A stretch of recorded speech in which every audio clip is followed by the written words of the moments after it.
গাইবান্ধায় সনাতন ধর্মাবলম্বীদের অন্যতম ধর্মীয় অনুষ্ঠান শ্রী শ্রী জগন্নাথ দেবের রথযাত্রা উৎসব পালিত।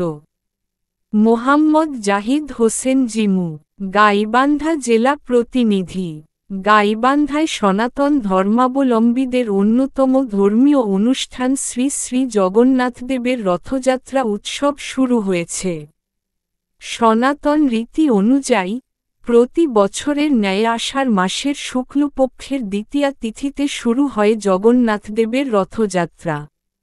আজ শুক্রবার ২৭শে জুন বিকেল ৫টার দিকে কলেজ রোডের তিনগাছের তল থেকে একটি বর্ণাঢ্য শোভাযাত্রা বের হয়ে শহরের ভিএইড রোডের কেন্দ্রীয় কালী মন্দির প্রাঙ্গণে এসে শেষ হয়।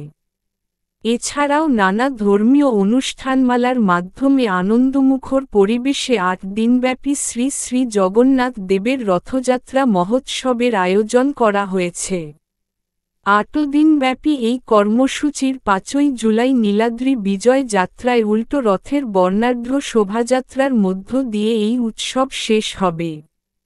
সনাতন ধর্মাবলম্বীদের বিশ্বাস, জগন্নাথদেব হলেন জগতের নাথ বা অধীশ্বর। জগৎ হচ্ছে বিশ্ব আর নাথ হচ্ছেন ঈশ্বর। তাই জগন্নাথ হচ্ছেন জগতের ঈশ্বর। তার অনুগ্রহ পেলে মানুষের মুক্তিলাভ হয়। জীবরূপে তাকে আর জন্ম নিতে হয় না। এই বিশ্বাস থেকেই রথের ওপর জগন্নাথ দেবের প্রতিমূর্তি রেখে রথ নিয়ে যাত্রা করেন সনাতন ধর্মাবলম্বীরা।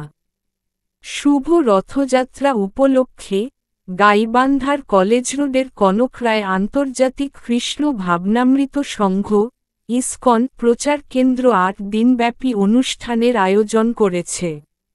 অনুষ্ঠান মালায় রয়েছে হরিনাম সংকীর্তন, বিশ্ব শান্তি ও মঙ্গল কামনায় অগ্নিহোত্র যজ্ঞ, মহাপ্রসাদ বিতরণ, আলোচনা সভা, শোভাযাত্রা, পদাবলী কীর্তন, আরতি কীর্তন, ভগবত কথা, সাংস্কৃতিক অনুষ্ঠান ও শ্রীমদ্ভাগবত গীতা পাঠ।